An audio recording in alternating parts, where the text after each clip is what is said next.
Et salut à tous.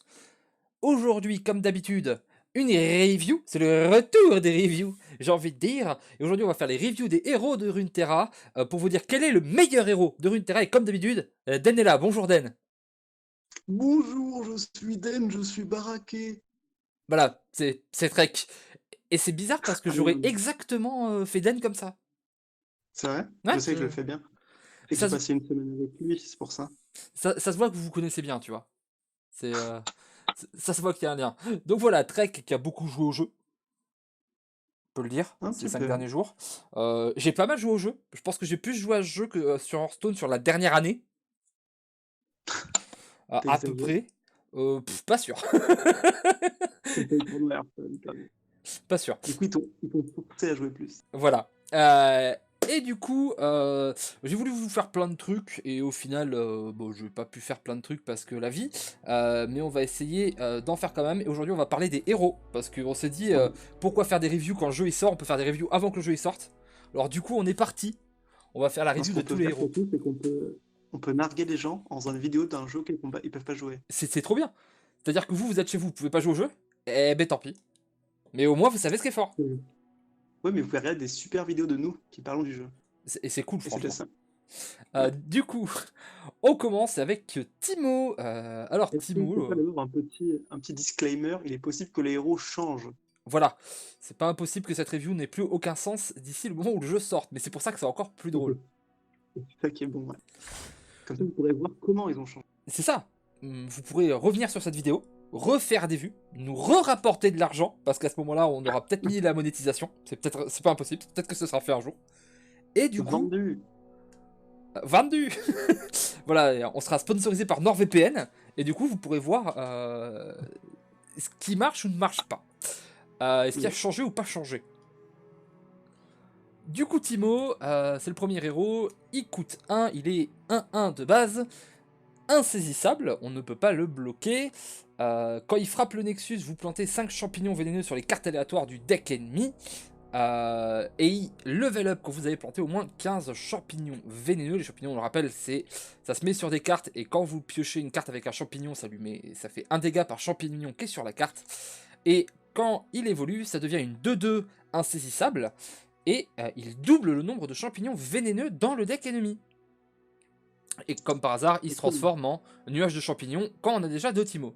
Putain, c'est vrai que les héros, il y a beaucoup de choses à dire à chaque fois. Ça va être des reviews un peu longues qu'on va les faire avec vraiment Il y a d'elle. certaines cartes qui ont beaucoup de cartes en Oui, lien. c'est ça, il y a beaucoup de choses. Du coup, de quoi que tu penses de Timo. Moi, ça doit être mon héros préféré. Moi, déjà, ce que j'aime bien, c'est qu'ils ont super bien retransmis le gameplay de chaque champion, quoi. Mhm. Dans ses capacités, dans ses cartes. Et en effet, Timo, c'est le cancer absolu, quoi. Ça ne change pas. Le seul truc qui me dérange avec cette carte, c'est que c'est une carte qui est extrêmement puissante quand tu l'as en main de départ et qui devient assez mauvaise par la suite. Ouais. Le truc de Timo, c'est que si vous le mettez T1, normalement, la deuxième fois où C'est il attaque, il y a des trop chances fort. qu'il soit flippé déjà. Ouais. Bon, après, en vrai, même si tu le pioches plus tard, il sera directement transformé et il pourra doubler, ça reste ok. Voilà, Mais la l'avantage de différence Timo. quand tu l'as au C1 et quand tu l'as pas, pouf. Ah, c'est énorme. Mais l'avantage de Timo, c'est qu'effectivement, il voit combien il y a eu de champignons dans le deck ennemi. Même si vous êtes à 14, parce que Timo arrive après que vous ayez mis 15 champignons et qu'il y en a un qui a pété, il se transforme quand même. Ça, c'est un truc qu'il faudra faire gaffe, c'est qu'il y a des héros qui nécessitent de, comme ils disent sur les cartes, c'est de voir le truc se faire, et d'autres, il suffit juste que tu les fais pendant la partie. Ouais, c'est Et un ça peu change beaucoup de bizarre. choses. Va falloir s'habituer. Euh, En vrai, il y a déjà, on a vu des stratégies avec Timo. Et Oui. l'avantage de Timo, c'est que contre les contrôles, c'est vraiment fort en fait. Moi, j'ai vu Timo dans 2 decks, c'est avec Ionia, parce qu'il y a des combos débiles qui permettent d'invoquer 2 Timo en même temps sur le terrain. Et même plus en Et soi. je l'ai vu. Hein? Et même plus que deux. Oui. Mais en fait, c'est que normalement, tu peux pas invoquer plusieurs fois un champion, vu qu'il y a le principe du champion, quand il est dans ta main, il se transforme en sa carte. Mhm. Mais il y a des cartes qui permettent d'invoquer directement des créatures de votre deck, et auquel cas, ça va permettre d'avoir plusieurs fois de Timo sur le jeu. Et là, ça peut devenir très débile. Parce que quand tu fais x2, x2, x2, Oui. Et j'ai vu ça aussi un peu avec avec gars qui a plusieurs attaques. T'arrêtes pas d'attaquer avec ton Timo et tu doubles, tu doubles, tu doubles. Ouais, ça multiplie en beaucoup. Moi, mon record pour l'instant, c'est, je crois, 480 champignons. Ah, pas mal. Moi, ce que j'ai vu au max, je me le suis pris, hein. C'était quelqu'un qui l'a fait sur moi, c'était 386. Ah, solide. Mais le truc, c'est Le qu'en mec, fait. je piochais une carte, je prenais 8 ou 9 champions dans la gueule, quoi, donc ça allait très vite. Ah bah, moi, en fait, c'est le mec en piochait pas, le mec en piochait pas, le mec en piochait pas, et à un Ah moment, ouais? il a pris 22. Tu m'étonnes. Ça a fini la game, hein. Et rappelons aux gens qu'on a 20 points de vie. Voilà. Euh, Du coup, 22, c'est beaucoup. 22, c'est beaucoup, et à savoir que mettre des champignons, c'est très très bien, parce qu'il y a quand même beaucoup de cartes qui supportent le fait de mettre des champignons. Ouais. Et qui sont pas mauvaises du tout. Il y a un T2, il y a un T4, il y a le T3 qui met des champignons un petit peu dès Bah, que tu joues un ce spell. qui est bien, c'est qu'en gros, tu as beaucoup de cartes qui vont créer des nuages de champignons, et nuages de champignons, ça va être des petits sorts à 1. Du coup, tu auras des petites synergies sorts qui vont apparaître par-ci.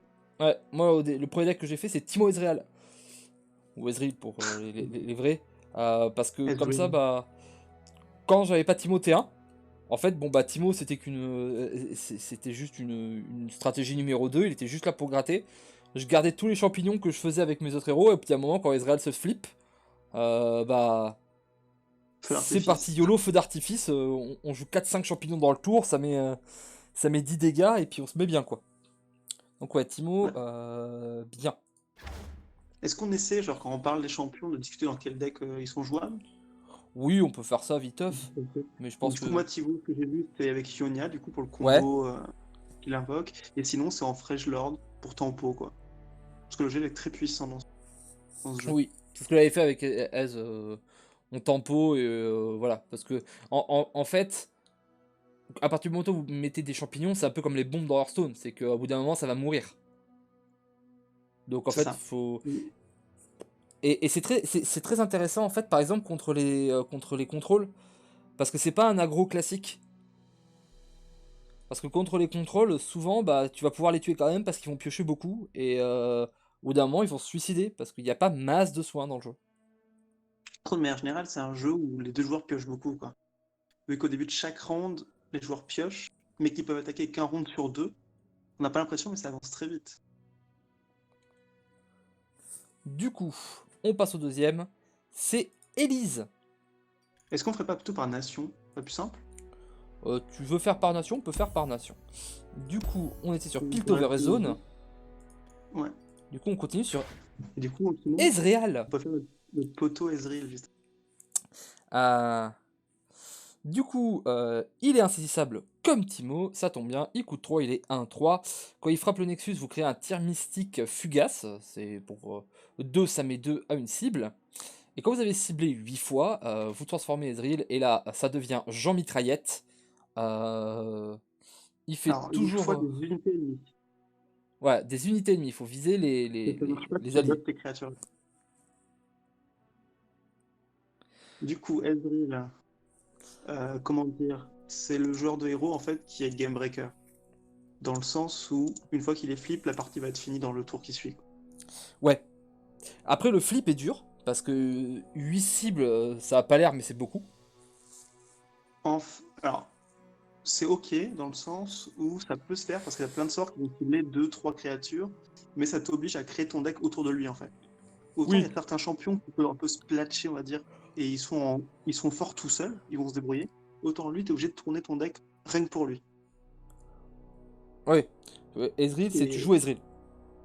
voilà. Et auquel cas, quand tu joues tout ton deck autour de lui, ça va, ça se fait. Mais une fois Parce que qu'il est moi, là, il fait le taf, hein. j'aime bien le jouer du coup moi aussi avec du gel, parce qu'il y a des gels qui vont cibler plusieurs créatures en Ouais, il y en a plein face. comme ça. Ou en Piltover, t'as un sort qui fait 2 fois un dégât qui pioche. T'as un truc qui fait 3, 2, 1. Du coup, tu peux être très vite pour le flipper. Ce qui est intéressant, c'est que le ciblage, il doit être fait, mais pas forcément par des sorts. Ça peut être aussi par des Oui, ça c'est créatures. vrai. C'est vrai ça. Et du coup, ça marche super bien avec les archers de Freljord. Voilà, Freljord. qui vont geler. Il y a aussi en Piltover, il y a le truc qui copie une créature. peux le mettre sur une créature adverse, ça copie la créature adverse pour 2 et puis ça t'avance ton aise. Ouais. Et lui pareil, vous n'avez pas besoin qu'il soit là en fait. C'est ça qui est bien, c'est que potentiellement vous pouvez le garder en main, le jouer quand vous êtes full mana, flipper, et du coup il vous reste 9 de mana en tout, et vous faites 9 sorts et l'adversaire prend 18. Ouais, ça va très très vite. Ça peut, hein. Donc vraiment il déconne zéro quand Sachant il est là. que Ezreal crée ses propres tirs quand il tape. C'est ça, et quand il est flippé en plus, les tirs, ils ont beau être fugaces, ils coûtent 0 quoi. Ah. Du Et, coup, s'il touche, lui tout seul, il fera 6 dégâts, en fait, en insaisissable. Juste s'il attaque. et puis en plus le fait que ce soit aussi lui, sa carte de héros, son spell de héros, ce soit aussi un tir mystique, ça veut dire que quand tu joues un deck avec Ezreal, tu as beaucoup de reach pour aller toucher les créatures adverses et déranger certaines stratégies. Ouais. Ça, contrairement à. Et beaucoup de héros, leurs cartes, elles sont pas folles. Celle de Ezreal est incroyable, en fait. Quand tu Ouais, joues en deck vraiment bien. Ezreal, tu mets pas 3 de base, son tir mystique. Et je pense que même quasiment tous les decks Piltover ont le tir mystique x3 Oui. dedans. Et celle de Timo aussi est cool, hein. Tu remets des champignons, mais c'est vrai que Ouais. ça a moins d'impact sur le board. Ok, Jinx. Alors, Jinx, je pense que c'est un des premiers decks que tout le monde il a fait. Ça. En fait, c'est dans les decks de base préconstruits et elle est simple, en fait. Tu la comprends très facilement. Voilà. Du coup, elle est 4-3 pour 4. Elle a frappe rapide, donc pour la tuer, Très fort. Très c'est... très bon mot-clé dans ce jeu. Voilà. Et elle devient 5-4, toujours frappe rapide. Par contre, quand elle flippe quand vous avez plus de main. Au début du round, vous piochez une carte. Donc tant qu'elle est là, vous piochez 2 par tour. Ouais. Alors, je sais pas pourquoi, mais moi, une carte qui dit pioche 2 par tour, j'ai l'impression que c'est une bonne carte. Ouais. Et la Et c'est première très cool fois ça. que votre main est vide, bon, du coup, c'est un petit peu antinomique, parce que du coup, il faut utiliser les Ouais, 2 c'est ça. cartes que tu as piochées. Ils essaient de te dire, genre, non, tu vas piocher beaucoup, mais tu galères à vider ta main, ok. Voilà, mais en fait, pas du Et en tout. fait, pas du tout. Parce que tu récupères la super roquette de la mort. Super roquette de la mort qui coûte 2, qui inflige 4 points au Nexus et 1 point de dégâts à tous les autres ennemis. Voilà, ça croûte et en plus ça fait de la zone. Autant le dire, Et à grand bien, coup de 4, ça se fait très vite. oui, oui, très fort. Mais surtout, Jinx, c'est un deck qui est très agressif, de manière générale. Parce que ton but, ça va être de vider ta main. Du coup, tu vas jouer une curve très basse avec de la défausse pour aller très vite. Alors, pouvoir commencer à balancer un peu des Soulfire comme ça en fin de partie, très très vite. Voilà. Pourquoi je dis que j'aimais beaucoup Timo, j'ai fait un deuxième deck qui était un deck Timo Jinx. Parce que les dégâts face. Et du coup, en plus, son sort enthousiasme de Jinx, c'est 3 dégâts en défaussant 1. Ce qui est une bonne carte en fait. Tu la mets en 3 fois de base et tu mets celle de Jinx en plus.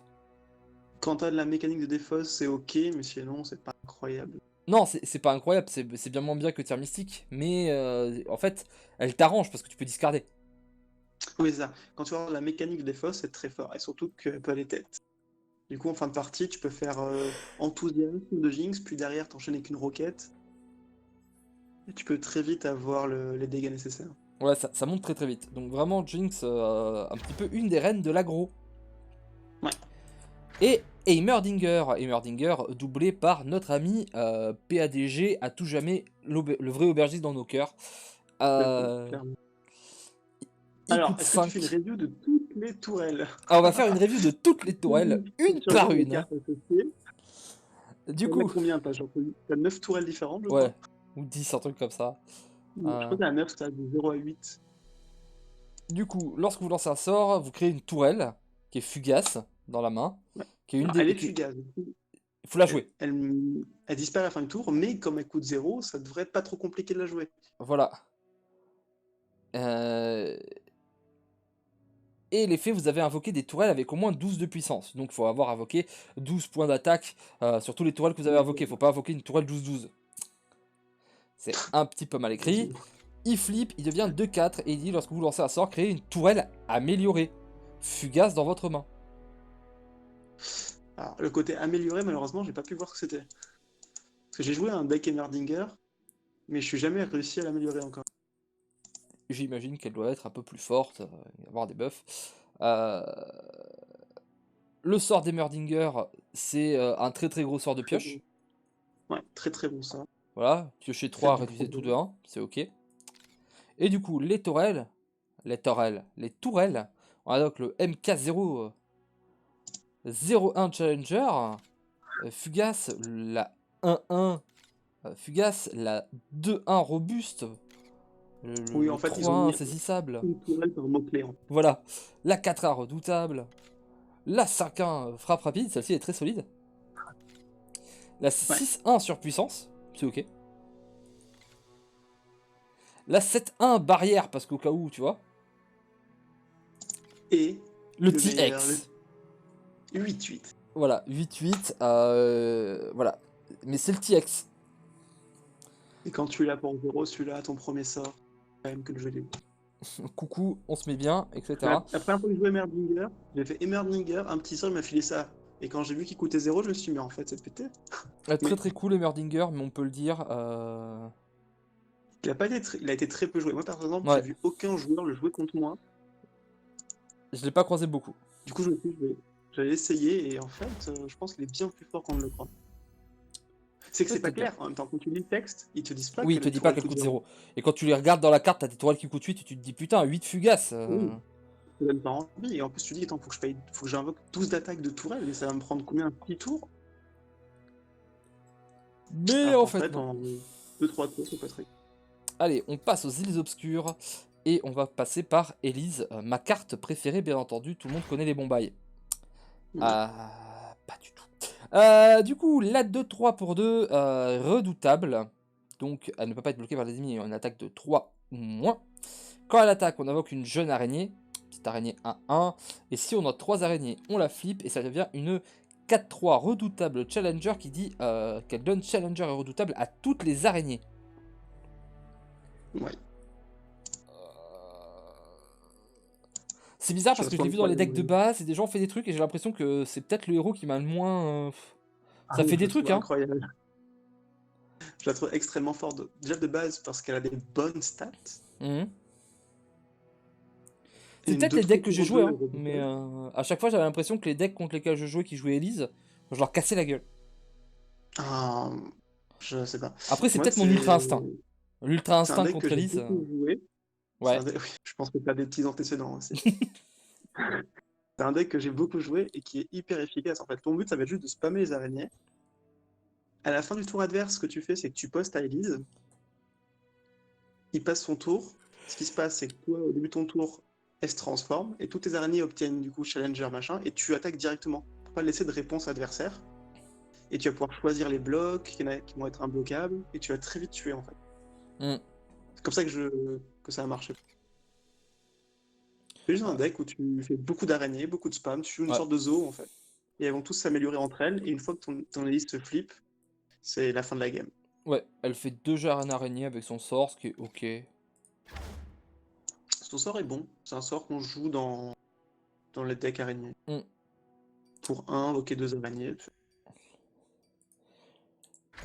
Kalista, la préférée de Den.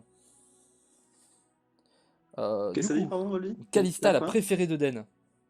Ah bon? Ouais, D'accord. ouais, ouais, apparemment, pour le truc, il a fait Kalista. Du coup, pour 3, c'est une 4-2.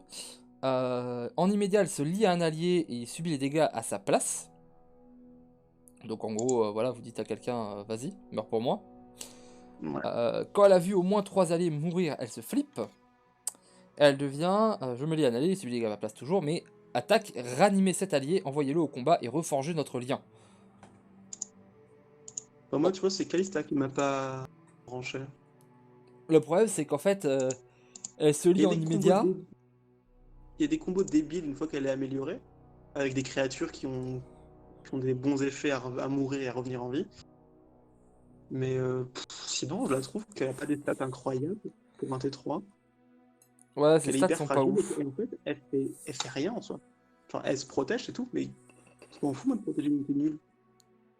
Oui, c'est ça, et puis en plus, elle a pas assez de points de vie, des fois, tu vas quand même réussir à la toucher. Il Je veux faut, dire, le seul truc que j'aime bien avec Kalista, c'est son sort, c'est tout. ouais, il faut avoir il faut avoir une bonne créature sur le terrain, en fait. Faut déjà avoir le terrain pour poser Kalista. Oui, c'est ça. C'est Mais un genre, même si t'as peu... le terrain, elle arrivait, elle va rien faire en fait. Ouais, et puis en plus, il suffit que le mec ait une zone, et au final, ta bonne créature que t'as liée Kalista, bah, voilà, tu te fais eu, hein. Et du coup, là, Par contre, si tu Lançoire... fais une zone, si tu fais une zone, Kalista reste en vie. Ouais. Tu fais une zone, la créature sur laquelle elle est liée va prendre 2 fois les Oui, c'est dommages. ça. Mais tu vois, par exemple, t'as une créature qui a 4 et tu fais l'avalanche là, ou je sais pas quoi, qui met 2 à tout le monde. Ah oui. Bah, Kalista, elle va être en mode genre, vas-y, meurs pour moi. Et t'es là, tu fais, ouais, c'est cool. Bah, c'est ce que je voulais faire en fait. Ah bon? Ouais. Donc, moi, Kalista m'a vraiment pas impressionné. À chaque fois que je l'ai vue, j'ai pas joué de deck avec elle, mais quand je l'ai vue, vraiment rien. Ouais, je suis d'accord. Et ça, lance noir, par contre, est bien. Si quelqu'un est mort, ça inflige 3 pour 2. Ouais, c'est bien. Et puis dans les îles obscures, c'est ton but de sacrifier des créatures, Mm. dans plein de petites créatures qui même merde. Thresh, un de mes persos préférés à l'époque sur League of Legends, je le jouais en carry AD. Pour Alors, je sais 5, pas si tu l'as joué là. une 3-5, lorsqu'un ennemi meurt, on lui rend un PV. Et s'il a vu au moins 3 ennemis mourir, vous le flippez. Les challengers, forcément, il a un grappin. Il choisit qui le C'est sauce. ça. Je pense que quand ils ont fait le mot-clé Challenger, ils ont mis le grappin, ils ont pensé à Thresh directement. Oui, c'est ça. Ils ont mis le grappin. Non, je pense que même c'est le grappin de Thresh. Et que tu penses qu'à un moment, ils ont oublié de le mettre à Thresh. Genre, ah putain, mais non, mais c'est son grappin à lui en fait. C'est Genre, con, c'est le sien. C'est pas c'est à lui. euh, du coup, il devient 4-6. Et lorsqu'un ennemi meurt, tu lui rends toujours un PV. Mais lors de sa première attaque, tu invoques un champion en attaque de ton deck ou de ta main. Oui. C'est solide quand même. Ah mais Thresh, moi je trouve que Thresh c'est un des meilleurs héros. Genre il est extrêmement fort en fait. Déjà le mot-clé Challenger est très, je pense, un des meilleurs mots-clés parmi tous les mots. Je sais pas ce que t'en penses toi, parmi tous les mots-clés qui existent. Je pense que Challenger est le plus puissant en fait. J'ai Vu que c'est l'impression un que c'est peu. frappe rapide, mais il est challenger en deuxième à pas très loin. Mais peut-être. En fait, ouais, après, Les, frappe. Ouais. les Disons que mots-clés les de deux sont combat. plus à l'attaque. Les mots-clés de combat pur, genre Mais frappe rapide, challenger, et insaisissable aussi, c'est correct. ouais, après, ainsi ça, en fait, ce qu'on verra après, c'est que, en gros, les champions, enfin, les champions et les créatures qui l'ont ont des stats nerfées pour pas que ce soit trop abusé, Oui, quoi. ouais, mais c'est Vu que pour ça sur que t'as ton des épée, decks, tu c'est vois, local. avec insaisissable. J'ai vu, il y a des decks Mais, OTK, je suis tombé mais sur un où le mec il m'a fait un truc énorme avec une grosse créature insaisissable. ouais, je me doute. Après, Challenger et frappe rapide, il y a pas de nerf sur tes stats, Ouais, ou très peu, et du coup, ça va. Et ce qui se passe, c'est que dans un jeu comme ça, où c'est l'adversaire qui choisit et qui bloque, des fois, tu peux être très vite embêté, et Challenger va casser ces situations de blocage. mais du coup, Tu vas ouais, pouvoir tuer les petites créatures qui ont des effets. vraiment son pouvoir à Thresh, parce que tu peux aller choisir ce que tu veux dans ton deck, quoi. C'est incroyable. C'est ça. Mais tu vas pouvoir invoquer des champions extrêmement puissants, comme Tryndamere, des trucs très chers. C'est ça, tu vas regarder la data, tu vas dire, bah écoute, je vais te saucer. Le mec il fait, mais non, j'ai pas envie moi, bah tu Et le fais, bah si. c'est le genre de carte aussi, où plus le jeu va avancer et sortir des champions, et plus il va être fort. Tu auras de plus en plus de choix. Ouais, ou même des alliés, tu vois. Ouais. Mais je crois qu'il n'invoque que des champions. Ah oui, c'est un Invoquer champion, un c'est un champion, c'est champion. un champion, c'est un Ouais. champion. Donc, Mais oui, mais encore plus heureux, t'auras on des dit, on n'a trucs. pas besoin non plus. Mais c'est déjà bien. Et ça permet d'avoir 2 fois le même champion sur le terrain. Oui, par exemple. Ça permet d'enlever ces restrictions-là, vu que c'est une invocation directement de ton deck. Et quand t'as deux Tryndamere qui saucent. Ah, ça fait beaucoup de sauce. Autant le dire, ça sauce beaucoup. Donc vraiment très chez sympa. Et son sort, la boîte qui dit les ennemis ont -1 sur ce round. Et quand l'adversaire invoque un truc, il prend 4. C'est Ouais. pas la meilleure. Alors, en vrai, ça peut être fort dans le sens où si tu arrives à le faire assez rapidement dans le tour, ça le fait pour toutes les unités que l'adversaire va invoquer. Du coup, tu peux très vite bloquer entièrement le tour. C'est une carte, je pense, qui est pas mauvaise, mais qui est compliquée à utiliser. Et que je pense que pour l'instant, les gens ne l'utilisent pas correctement. C'est pour ça qu'elle paraît pas folle. Ouais, c'est peut-être pour ça. C'est peut-être que quand je l'ai eu en face, ça m'a pas.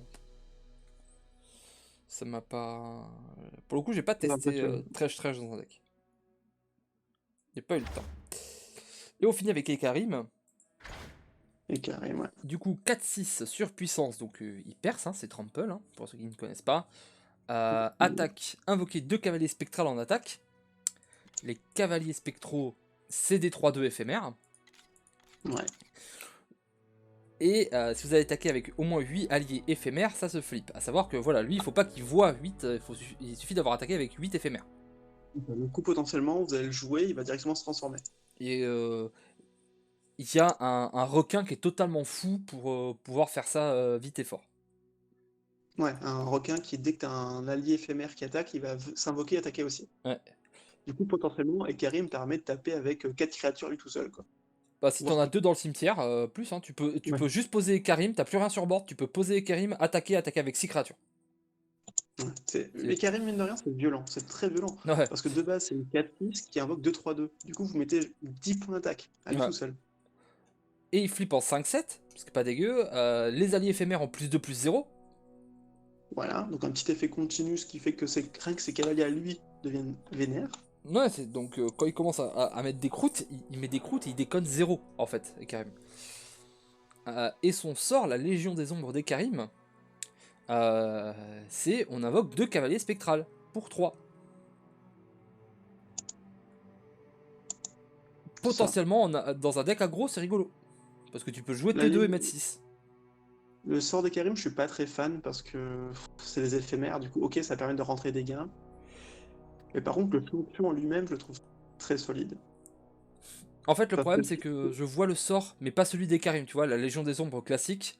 Je me dis pourquoi pas dans un aggro où tu utilises pas le mana spell, ça te fait des spells qui fait rentrer des dégâts parce que tu as envie de poser des trucs. Je me dis, ok, des styles comme ça, de trucs qui font des invocations, pourquoi pas. Mais le problème, c'est que je le vois comme ça dans un aggro où tu veux faire des trucs très tôt et Ekarim arrive plutôt très tard en fait. Donc, parce qu'il coûte Ouais, mais 6. le problème, c'est que dans ton gros, tu auras besoin de prendre le board. Oui, Et du coup, lâcher des sorts de semi-blast comme ça ouais, c'est ça va pas pas. marcher. Ok, du coup, on passe sur la troisième faction qui est Noxus. Allez. Avec en premier Draven. Du coup, il a frappe rapide, il est 4-3, donc si t'as pas 5 d'attaque, si t'as pas 5 de vie, tu vas te faire crever. En immédiat ou en frappe, donc dès que vous le rentrez en jeu, il en fait une, et sinon il en fait une autre, il fait une hache tournoyante dans la main. Et quand il a frappé 2 fois avec hache tournoyante, ça marche. Est-ce que tu l'as testé? J'ai pas eu le temps de tester Draven. J'ai pas eu le temps de Alors, tester de voir si il faut frapper 2 fois et à chaque fois mettre une hache, ou si tu mets 2 haches dans le même tour, ça marche. ouais, ça, c'est un truc qui est pas très clair quand tu vois avec Draven. En fait, c'est qu'il faut qu'il tape 2 fois. Oui, Donc, d'accord. faut penser que le frapper, c'est aussi bien en attaque qu'en défense. En fait, quand tu te fais attaquer, ton personnage compte comme frappé. Oui. Du coup, faut juste qu'à chaque fois, quand il va se battre, il ait une hache sur lui. Du coup, faut que vous jouez son instant, sort instantané de hache. Après, si t'as fait le premier truc, tu fais ta frappe, tu récupères une hache, donc en fait, techniquement, t'as tout le temps une hache en fait. C'est ça qui est bien, c'est qu'il fait un peu comme Draven dans le jeu Oui. en fait. Vous, C'est qu'à chaque fois, tu vous récupères ta hache. l'invoquez, vous l'invoquez, il a une hache. Du coup, vous pouvez en mettre une. Il va taper, il va vous en redonner une. Ah, Du coup, le tour d'après, quand vous allez défendre, il pourra directement taper avec une deuxième hache. il y a vraiment ce cycle. Et du coup, une fois qu'il est sorti, alors il a toujours sa frappe rapide, mais en plus il a surpuissance, parce que voilà. Et il crée 2 haches tournoyantes à chaque fois qu'il tape. Ça devient très vite. En fait, les haches, ça peut paraître très cher pour ce que c'est, vu qu'il faut défausser à chaque fois une carte pour la jouer. Mais il faut penser que la hache coûte 0 et que elles peuvent se défausser elles-mêmes. Et quand vous allez en avoir 15 des haches en main, c'est pas un souci. Voilà, du coup, c'est vrai, c'est plus 1 plus 0 et vous défaussez, mais on a vu, il y a des trucs qui combattent avec la défausse, et par exemple, avec Jinx, on a Donc, envie de vider la main, et je pense que c'est tout ça. le monde, C'est premier deck qui a les, été fait, Jinx Draven. c'est ça, les gens commencent généralement quand ils font leur premier deck par un Jinx Draven. C'est simple à jouer, c'est pas compliqué, vous avez dans la tête. On allait tout droit, et vraiment, il met un petit peu de la sauce Draven, et son sort est très correct. C'est Son sort est ok. C'est un... permet de faire un combat. voilà, c'est Sachant que du coup, vu que c'est un combat, ça va faire activer les effets de frappe. Du coup, Draven va continuer à vous rajouter des haches. c'est ça, et il continue à, voilà, ça c'est le truc vert par excellence, deux gens se foutent sur le se foutent sur la gueule. Non, d'ailleurs, c'est pas ils se foutent sur la gueule, c'est ils frappent. Donc Non, l'adversaire ne c'est ça, répond pas. y a que le vote qui frappe l'autre. Ce qui est vraiment bien. C'est du bullying. Ce qui est vraiment bien. Katarina. Tu vas nous en parler de Katarina parce que je sais que tu as essayé de la faire marcher. Ouais, j'ai beaucoup essayé. Voilà. Du coup, 3-2 pour Déjà, 3, ça frappe rapide. Dès qu'elle tape, elle se rappelle dans la main et se transforme. Et du coup, en immédiat, c'est préparer notre attaque. Et quand elle frappe, elle revient dans la main à chaque fois. voilà. Alors, beaucoup de choses à dire sur elle. Déjà, c'est je pense, le champion le plus facile à transformer, à améliorer. Parce que tu fais juste que vous l'invoquez, vous tapez, et c'est bon, elle se transforme. Faut qu'elle Sachant qu'elle a même juste pas qu'elle besoin de survive. gagner son combat. Même pas besoin. Elle va le vivre parce que vu qu'elle a la frappe rapide, elle va taper, du coup elle va mettre ses dégâts en premier, et si Ah, la c'est personne a vrai. survécu, elle va se barrer. Elle va se barrer avant. C'est vrai. Ce qui fait qu'elle attaque, elle peut jamais mourir quand elle attaque, hein. Soit elle va taper l'adversaire dans la tête, soit le mec va bloquer, mais elle va se barrer avant de mourir. Déjà. C'est aussi, je crois, le seul champion qui a son coût qui est augmenté. Parce qu'elle coûte 3 dans sa forme normale, elle coûte 4 dans sa forme évoluée. C'est vrai. Pour quelle raison elle coûte plus cher? Parce qu'en fait, son effet quand elle est invoquée est extrêmement puissant. C'est préparer votre attaque, ça veut dire que vous allez pouvoir attaquer après l'avoir invoqué. Donc comment ça marche? Imaginons c'est votre tour attaque. Vous tapez avec votre petite Katarina. On résout le combat, elle remonte dans votre main. Vous la réinvoquez après le combat. Ce qui va se passer, c'est que vous allez pouvoir réattaquer, refaire une phase de combat complète après ça. Et là où c'est marrant, c'est que si vous l'invoquez durant le tour adverse, vous pourrez aussi vous battre durant le tour adverse. C'est-à-dire que quand vous aurez la priorité pour jouer des cartes, vous pourrez avancer vos champions sur la ligne d'attaque et vous battre. Vous pouvez tuer le mec durant son tour. C'est incroyable. Moi, le fait de pouvoir tuer Si pendant le tour adverse, c'est incroyable. ce qu'on pense de Katarina, moi je pense qu'elle est très très très forte, mais aussi très très compliquée à jouer. Faut vraiment bien connaître le jeu et ses mécaniques pour commencer à bien l'exploiter. Et à l'heure actuelle, je pense qu'on fait pas du deck building assez fin pour bien l'utiliser. Oui. C'est... Le- À mon avis, il va je dirais que falloir avoir du temps pour trouver... les decks les plus efficaces que j'ai vus pour l'instant, du coup, ça va être dans des decks insaisissables. Où du coup, ce qui va se passer, c'est que tu vas mettre une croûte avec tes insaisissables, elle va remonter en ta main, tu vas la rejouer et remettre une croûte avec tes insaisissables. C'est le plus efficace. Parce que ce qui se passe, c'est que si tu pas des créatures un peu comme ça qui peuvent arnaquer, c'est que l'adversaire va bloquer vos créatures et quand vous allez la réinvoquer, ben, vous aurez plus de board pour attaquer. Du coup, ça marche pas. Ah, c'est cool. Et du coup, le Lotus Mortel, pour 2, vous affichez un point de dégâts à toutes les unités au combat, ce qui est ok, mais pas incroyable. Ok, c'est intéressant dans certains decks Voilà. précis où tu cherches à endommager tes créatures, mais sinon, c'est pas. Vladimir attaque pour chaque assaillant allié, infligez-lui un point de dégâts et un point de dégâts au Nexus ennemi. Et il faut qu'au moins 6 de vos alliés survivent à des dégâts. Et du coup, il devient 6-6 régénération. Donc il faut lui faire 6 dégâts d'un coup, sinon il reste en vie. Ouais. Attaque pour chaque assaillant allié. Infligez-lui un point de dégâts et un point de dégâts au Nexus ennemi. C'est toujours la même chose. C'est ça. En gros, il gagne juste le mot-clé régénération, qui de manière générale ne sert à rien, parce que Vladimir, quand tu le joues, tu vas gagner dans les 2 tours d'après, s'il n'est pas géré. Ça va être très très vite. Moi, Du ça coup, moi m'est... j'ai fait les decks avec Vladimir. Ouais, j'ai testé un peu aussi. Oui. Moi, ça a pas marché. J'ai testé avec Karim qu'on a vu avant. Tu l'as testé et toi, apparemment, ça a marché. Tu as testé avec quoi Moi j'ai testé beaucoup, c'est le deck que j'ai le plus joué, je pense, avec Fresh Lord. Avec Fresh Lord, pardon. Parce qu'en fait, il y a beaucoup de créatures qui ont pour effet, quand votre créature survit à des dommages, gagne plus 3 d'attaque. Mhm. Donc ce qui va se passer, c'est que tu vas poser plein de tours 1, tour 2 comme ça. Tu vas déclarer ta phase d'attaque. Vladimir va balancer son petit effet sur toutes tes créatures. Donc imaginons que tu 3 créatures. Ça va faire 3 dégâts au nexus adverse et tes 3 créatures vont être blessées. Et du coup, tu vas avoir des tours 1 qui seront statés 3-2, tu auras des tours 2 qui seront statés. C'est combien le tour 2? Non, je sais plus, c'est le tour 3, lui, ça sera une 5-4. On peut le vérifier en French Learn, mais ça va très très vite, hein. Et en Noxus, tu as aussi une 2-3 pour 2 qui, dès qu'elle est endommagée, fait 2 dégâts au Nexus adverse. Oui. Du coup, ce qui va se passer, c'est que très vite, en fait, ça va être un deck combo où quand vous allez lancer votre phase d'attaque, vous allez au TK. Ouais, ça combote beaucoup. Pareil, c'est un héros que j'ai jamais vu jouer en face. Je l'ai juste joué, moi, beaucoup, mais j'ai jamais joué en face. Du coup, je sais pas s'il n'y a pas d'autres choses à faire. Ouais, Et c'est moi, vrai que c'est plus j'en ai pas vu intervenu. beaucoup. Mais c'est parce que, en général, c'est pas un héros ultra apprécié de l'univers de League of Legends, de Vladimir, je pense. Ce que j'ai fait, moi, c'est que je suis dans la barre de recherche, j'ai tapé survivre ou blessé, et j'ai mis tout ce que j'ai pu. Et ça a très bien marché. En fait, ce qu'on peut dire, c'est que la barre de recherche est très bien faite. Ouais, c'est Ça, vrai elle trouve que très facilement ce qu'on veut. elle fait bien les choses. Transfusion de Vladimir, du coup, ça coûte 2, c'est instantané. Vous savez, un point de dégâts à un allié et conférez +2/+2 à un autre allié pour ce round.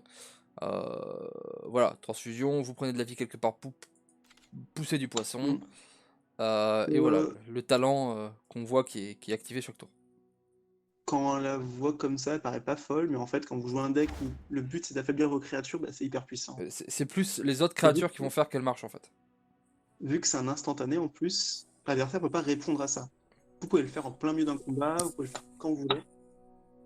Ouais, mais C'est c'est ça, c'est extrêmement qu'en fort. fait, voilà, moi j'ai testé un truc parce que je me suis dit, je voulais faire un truc avec des gens qui font du sang et des fantômes, tu vois. Je me disais, je voulais faire un deck spooky Oui. Halloween. C'est sûr, ça paraissait plus à thème que mettre des gens de glace. Je sais pas trop pourquoi. Voilà, Qu'est-ce qu'ils font avec les animaux? moi j'étais dans un mode spooky Halloween, tu vois. Et ça ne marchait pas, parce qu'en fait, ben, Vladimir tout seul il fait pas des trucs, mais en fait, c'est plus Mais Vladimir qui va être là pour supporter le reste de ton deck qui va casser des culs. en fait, ce qui va se passer, c'est qu'en gros, ton deck va attendre Vladimir. Ton deck Voilà. va être un peu lent, et dès que Vladimir arrive, tu gagnes. Et du coup, le dernier de chez Noxus, et si ça fait bien à 3 heures, il va falloir qu'on accélère parce que sinon on va se faire fermer le jeu devant les yeux. Je trouverai un moyen de finir. Darius la surpuissance, 6-5, et quand le Nexus a plus de PV, à 10 PV ou moins, il se transforme en Darius 10-5 surpuissance. Vas-y, coucou. Voilà. Il y a aucun texte sur Darius, hein, c'est juste moi taper.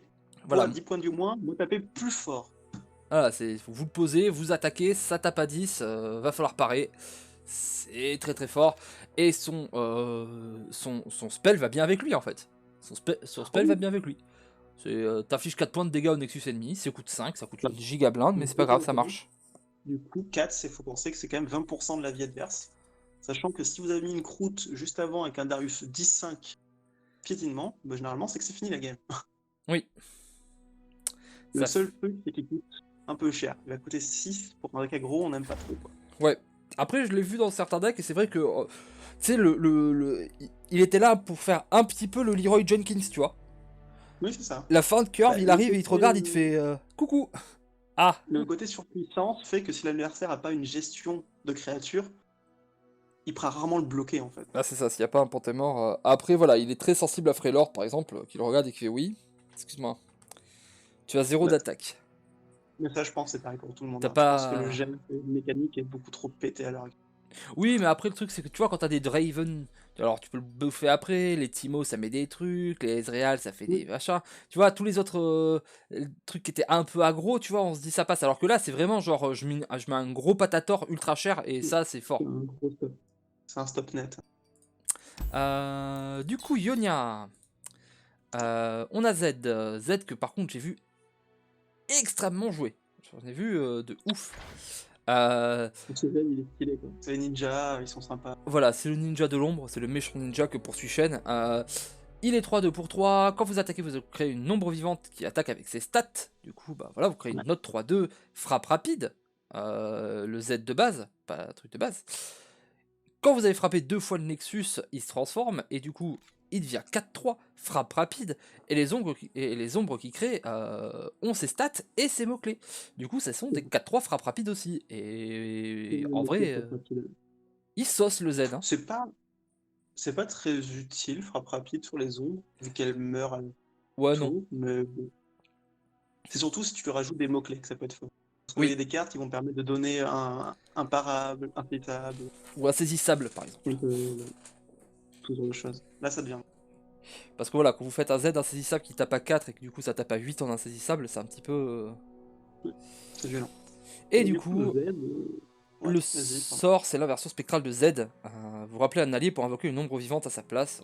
Et donc voilà, Ça, la c'est 3-2. ouf, ça va protéger un allié, mais. Oui, ça protège, ça attaque, ça fait des trucs.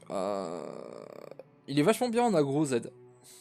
Ah, il est extrêmement fort en aggro. Parce que c'est pareil, lui, si vous n'arrivez pas à le gérer, s'il arrive juste à frapper une fois tout seul dans la tête avec son ombre, il se transforme direct. Ça peut aller très très vite. C'est ça, vous faites un mauvais Surtout que les départ et vous avez ombres, pas de quoi, vous avez pas de gestion. Perdu. surtout que les ombres, t'as pas envie de les bloquer, quoi. C'est des créatures éphémères. Du coup, tu dis, je vais perdre des créatures pour bloquer ça. Ouais, et l'autre, T'as le pas problème c'est envie, que hein. tes Tu autres bloques pas les créatures. ombres. En 2 tours, c'est réglé.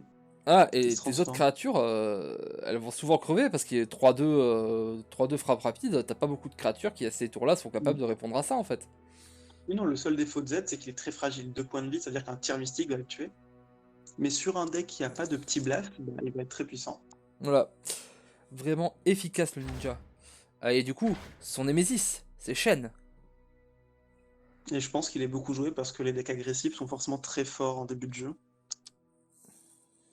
Ouais. Ouais. C'est vrai. Après, ça marche en agression aussi.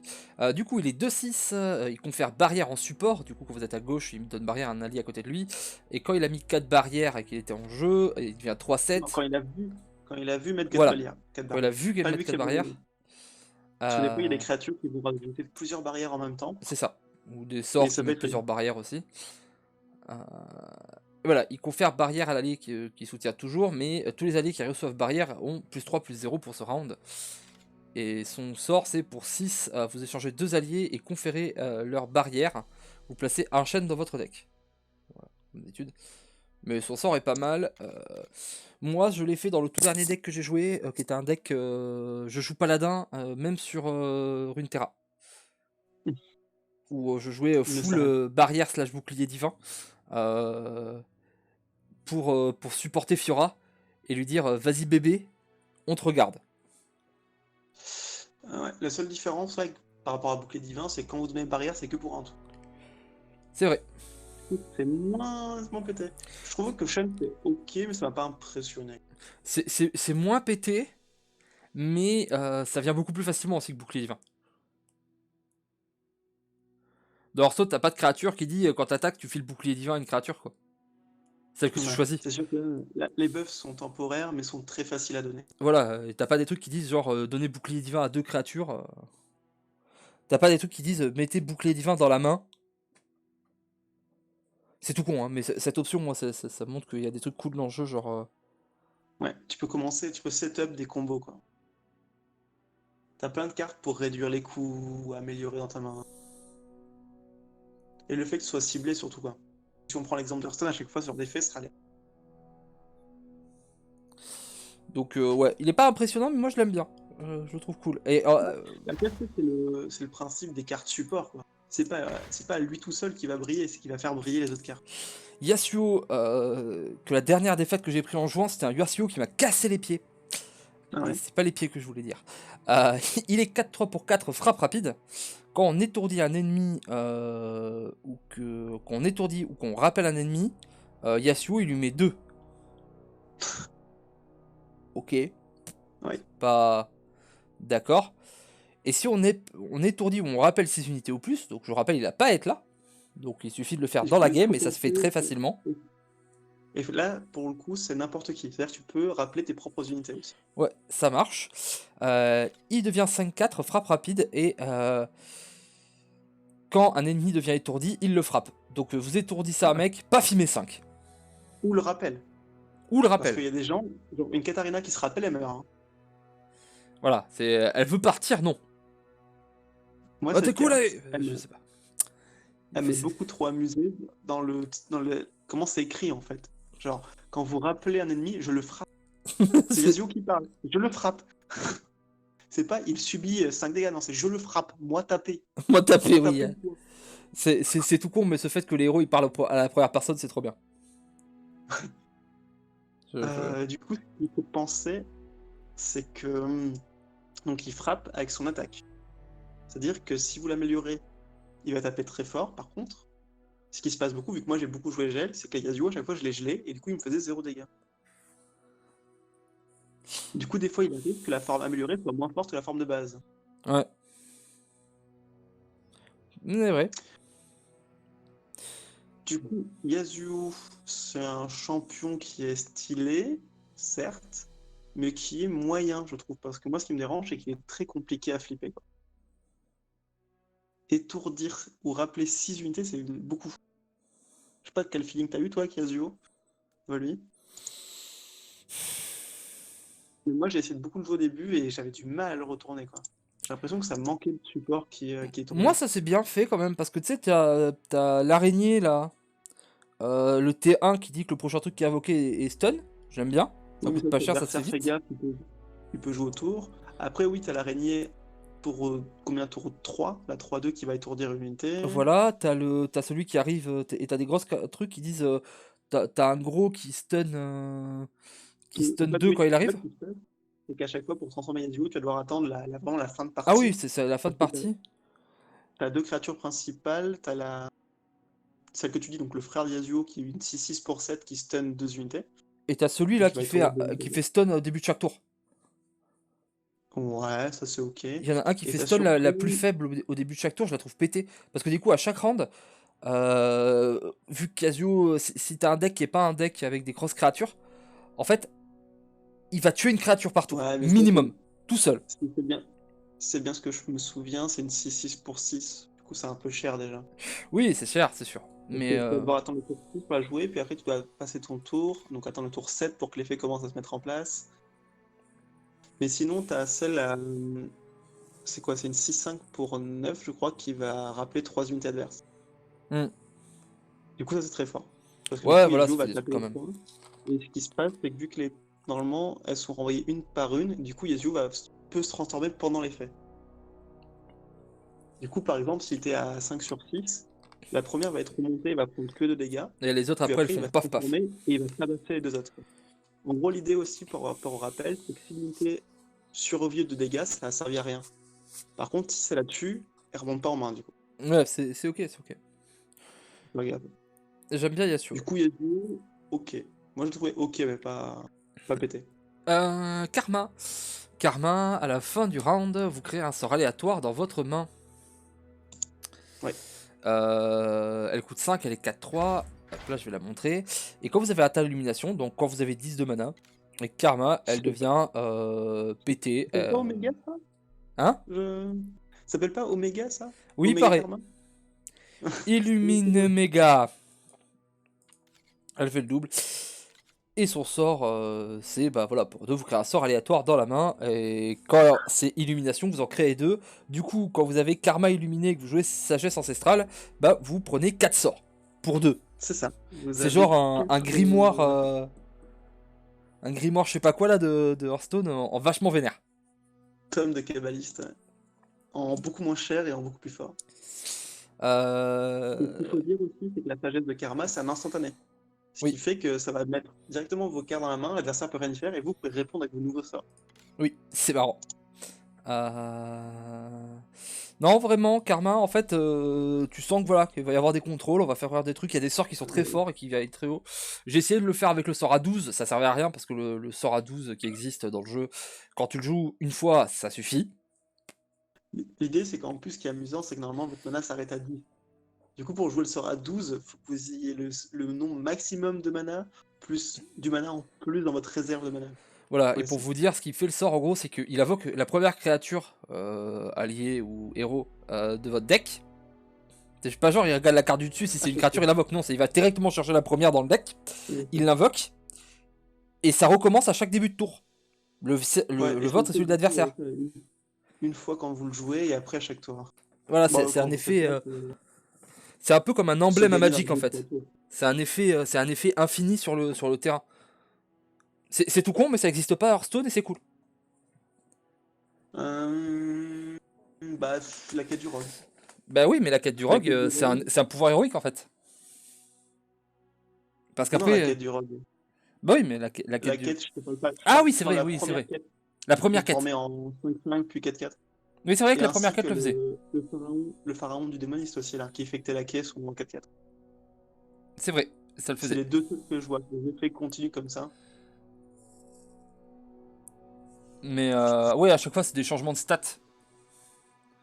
Oui. Ils ont pas fait des mécaniques trop compliquées, hein, tu sais, Voilà. sur Hearthstone. Mais ouais, Karma, à bout d'un moment, on va faire des contrôles et ça marchera.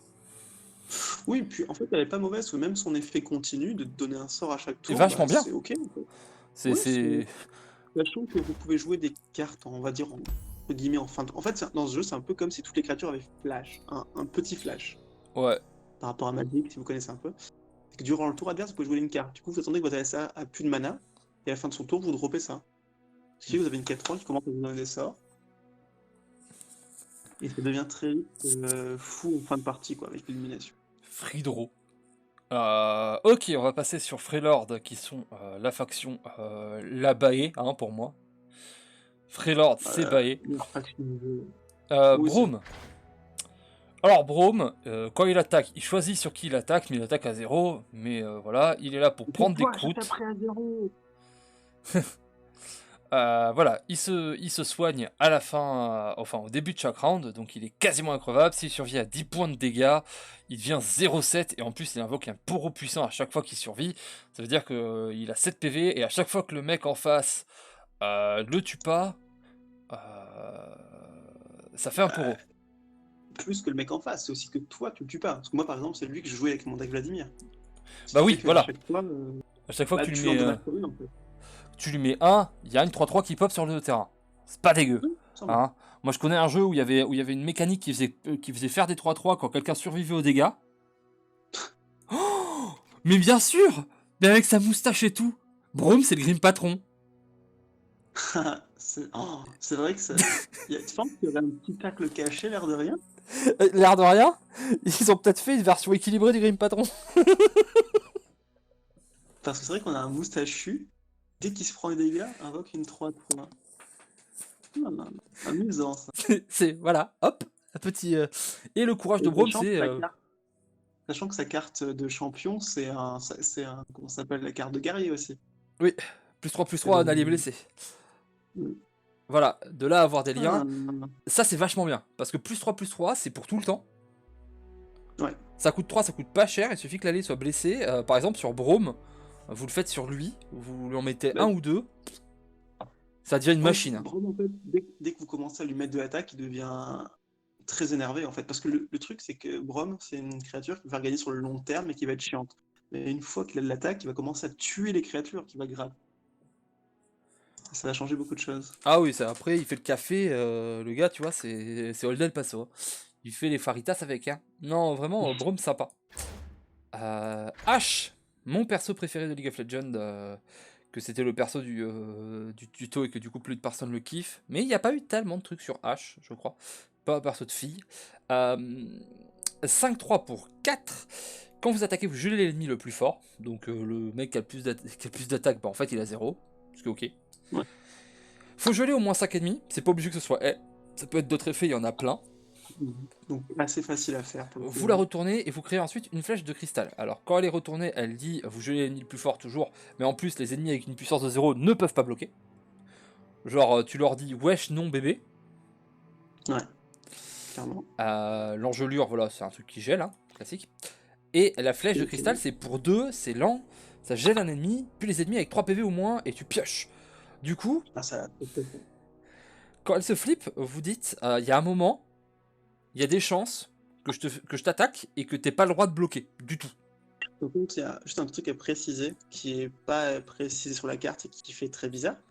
C'est qu'ils disent créer ensuite une flèche de cristal au prochain round. Ça veut dire que c'est la prochaine carte que vous allez piocher. Oui, oui, effectivement. Ça veut dire qu'à votre prochain round, vous n'allez pas piocher une carte de votre deck, vous allez piocher la flèche de cristal. C'est ça, c'est très très très très très mal écrit. Parce que c'est pas, il te la donne pas en plus, quoi. C'est que ça te remplace une carte que tu es censé avoir.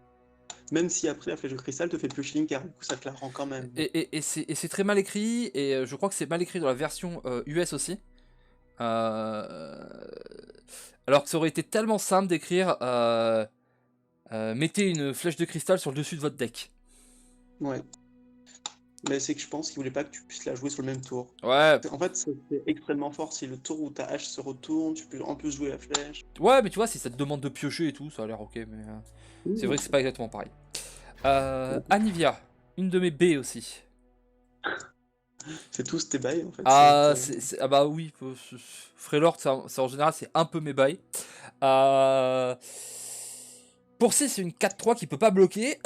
Vous attaquez, vous infligez un point de dégâts à tous les ennemis. Ah. Ok. Intéressant. Que ça, c'est-à-dire les créatures plus le Nexus. Plus le Nexus. Dernier souffle, vous la ramenez en forme d'œuf. L'œuf, il est là.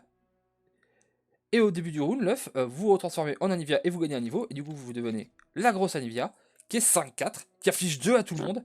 Et qui en plus, bah, quand elle meurt, bah, elle revient en forme d'Anivia. D'œuf d'Anivia. Et énervé. Très très énervé. c'est monstrueux, parce que faire 2 à tout le board adverse à chaque fois que t'attaques, c'est ultra fort. En plus, t'attaques fort, hein, 5-4, et même si ça crève, c'est pas si gênant, parce qu'elle revient sous son œuf. Il va falloir que l'adversaire, à un moment, il pète l'œuf. Il gère l'œuf. En gros, pour moi, Anivia, c'est en fonction de ton deck, tu sais que tu vas galérer ou pas, quoi.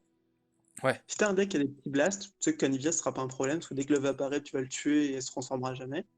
Par contre, si t'as un deck qui a tendance à juste à faire du board et qui veut pas gérer les créatures, oh mon dieu, comment tu vas galérer. Parce qu'elle va te balayer en sort de zone toutes tes créatures, tu pourras jamais la tuer. Ouais, c'est très très chiant. Elle fait un gel de Et 2 son ennemis pour tour, 6 en instantané, ce qui est pas très son bien. tour est très bon. Si, Walvi. Il est Ah, extrêmement cool. je trouve qu'il est cher. Franchement, je trouve qu'il Non. est cher. Tu vois, je trouve En que fait, celui de H est mieux. 1 là, pour c'est 3, deux. je trouve que c'est mieux que 2 pour 6. Bah, c'est différent. C'est que là, c'est de la value en fait. Dans un deck où t'as Ezreal par exemple, t'es content de pouvoir faire 2 stacks en une fois. Ah oui, pour pas des combos, etc. Mais tu vois, je trouve que la carte, on est là pour se mouiller un peu. Tu vois, moi je trouve que c'est un peu moins fort 2 pour 6 que 3 pour, que 1 pour 3. J'ai pas l'impression Ça que dépend. le fait d'augmenter le nombre. Alors moi, pour avoir beaucoup joué cette carte, elle est vraiment très très forte. Ah non, mais c'est fort, moi C'est aussi fort. je l'ai utilisé souvent, mais c'est juste que voilà, j'ai mis les engelures directement dans mon deck, Ouais. j'ai Et pas mis vent après, mordant. tu vois, moi c'est marrant, parce que moi je faisais l'inverse. Je mettais vraiment mordant en premier. Genre j'avais tendance à jouer par exemple 3 vents mordants et 2 engelures. Et autant vous le dire, je pense, franchement, Trek, 90% de win sur cette bêta, on est d'accord? Je défends bien. C'est on a c'est dans ces moments-là où quand il y a un tout nouveau jeu où on sent qu'on est vraiment des joueurs de cartes et qu'on a quand même un petit edge, hein. Ça fait Ah toujours oui. du bien au moral, hein. On va pas se le cacher. Bah, de pouvoir se dire que tu peux aller sur n'importe quel jeu de cartes et te débrouiller, ça fait quand même. Ouais. C'est amusant. Mais du coup, vous voyez, on n'est pas d'accord sur des trucs et ça, il faudrait qu'on ait beaucoup plus que 5 jours pour tester et faire des graphiques et tout ça pour voir, tu vois. Et peut-être que en réalité, on a tous les deux raison, on a tous les deux tort parce que c'est peut-être en fonction du méta, il y en a une qui est mieux que l'autre. Je pense qu'à l'heure actuelle, comment le jeu est designé, faut mettre les 2 cartes en fait. Le gel est Oui, trop fort. je- Le gel, ça met à 0 la tête. Et c'est-à-dire que vous pouvez le faire pendant la phase de combat. C'est-à-dire que l'adversaire va mettre son attaquant. Genre, imaginons, il va mettre son Draven. Tu vois, il est content, il dit j'ai frappe rapide, il ne pourra pas me bloquer. Vous mettez votre hache en défense, vous gelez le mec, bah, il passe à 0 attaque. Et paf, tant pis. Du coup, il se suicide sur votre hache en fait. Non, oui, c'est vraiment fort le gel en général. Mais peut-être que sur le fait de mettre les deux, on peut se mettre d'accord. J'aurais pas été En fait, contre. là Volvi, où le vent mordant en fait est vraiment fort, c'est qu'il faut penser que on peut attaquer qu'un tour sur 2. Et que votre mana revient à chaque tour. Ce qui fait que si vous faites des sorts comme ça qui vont jouer 2 créatures adverses, ben, potentiellement, l'adversaire ne pourra pas attaquer. Du tout. Ah, le Et la gel pour prochaine ça, fois c'est qu'il pourra vraiment fort, hein. attaquer, ça sera dans 2 tours la prochaine fois où il pourra attaquer. Pour ça, le gel, c'est vraiment fort. Et on finit par le dernier, le plus gros héros du jeu en termes de coûts. Et on va vite comprendre pourquoi c'est Tryndamere, le patron. Mais je comprends pas Valvi, il a des stats très nuls. C'est une Tryndamere. 8-4 pour 8. Voilà. Mais surpuissance, déjà, ça veut dire que pour 8, il sauce et voilà. Un petit peu. Et alors, son level up, il doit mourir. Donc en fait, t'as pas envie qu'il meure pour pas le faire level upper. Ce qui est un peu bizarre. T'as envie de le tuer, mais si tu le bloques pas, si tu le bloques pas, il va te défoncer. Du coup, Voilà. tu le bloques avec des créatures qui ont beaucoup de vie, mais pas beaucoup d'attaque. Et du coup, voilà. Alors là, il n'y a pas de texte, mais il est en surpuissance, c'est-à-dire qu'il perce toujours. Il est 9-9, parce que pourquoi tu te dis qu'à chaque fois il leur rajoutait plus 1, plus 1. Ah bah non, lui il a eu plus 1, plus 5. Paf, dans ta tête, le capitalisme. C'est même plus que plus 1, plus 5, dans le sens où normalement, dans une créature monde de niveau, elle garde ses dégâts. Donc si elle a pris 2 dégâts, elle garde les 2 dégâts. Lui, s'il meurt, il revient à 9-9. Hein. Oui, c'est Du vrai. coup, généralement, c'est pas plus 1, plus 5, c'est plus 1, plus 9. Du coup, en plus, il peut pas être bloqué par les petits. Ouais. Donc voilà. Et Et il est robuste. Donc on lui fait moins de dégâts.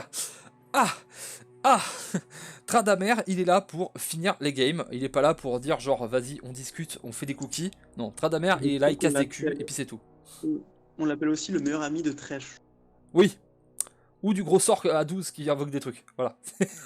On rappelle sur la 12, c'est un peu aléatoire. Trèche, tu vas directement choisir ton Tryndamere et t'es content.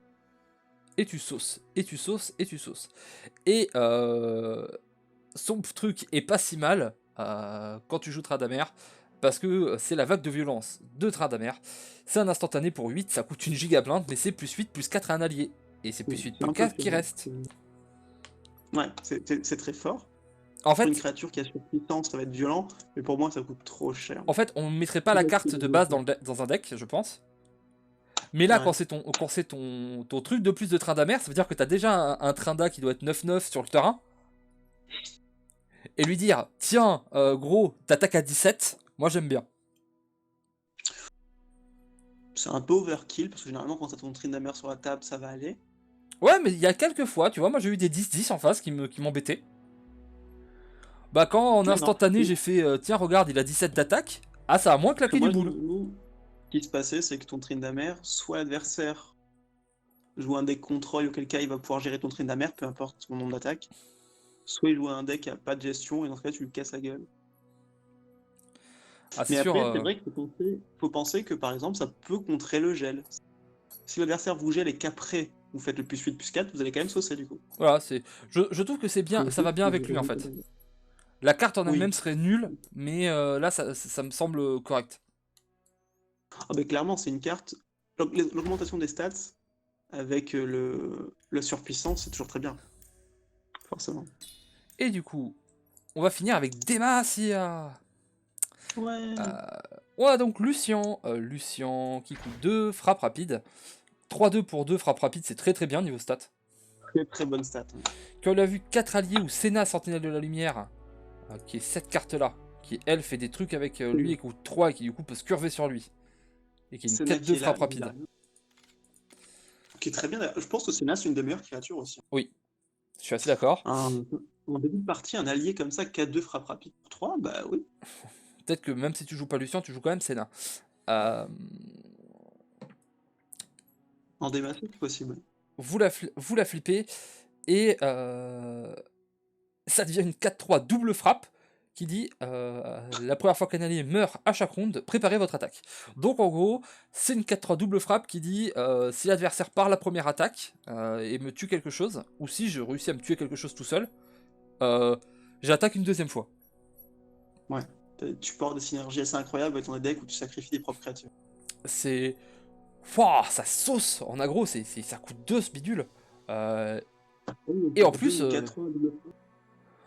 poursuite inlassable de Lucian. Ouais. Donc poursuite inlassable qui permet de refaire des phases d'attaque. Voilà, encore ratata quoi. C'est la Gatling de l'attaque, Lucian. Ouais, mais encore une fois, c'est le gameplay du personnage, quoi. Oui. Qui sont réussi à bien retranscrire, qui va harceler son adversaire. Mass dash. On dash partout avec Lucian. Mais ouais, je le trouve très fort en aggro. Lucian, très simple. Bah, c'est la frappe rapide en fait, avec des stats aussi bonnes pour aussi peu cher qui le rend fort. En fait. Dès le début, quand vous allez le poser, ça va être une vraie plaie pour l'adversaire s'il n'a pas de gestion. Ouais, ça va vraiment casser les boules. Et puis celle-ci qui enchaîne. Parce que si tu la tues elle, c'est Lucian qui devient pété. Mais si tu tues Lucian, Ouais. elle devient pété bah, aussi en fait. Si les deux sont l'un à côté de l'autre, ça part en couille. Quoi. C'est vous tuez Lucian alors qu'elle arrive, coucou. J'ai +1/+1 et j'ai double frappe. Ah ouais. C'est une 5-3 double frappe, oui. Ah. Pour une créature de base. Ça fait beaucoup quand même, hein. Tu coûtes 3, hein. Ouais. Et double frappe aussi, je ne l'ai pas vraiment expliqué, c'est comme dans Magic, hein, ils sont pas trop embêtés, c'est la double initiative. Voilà, on parlait de trucs, peut-être que double. On parlait de l'initiative et Force Strike, etc. Mais en fait, il y a double frappe. En vrai, double frappe, c'est pété. C'est pas sur beaucoup de trucs, mais c'est totalement craqué, double frappe. Ça tape très fort.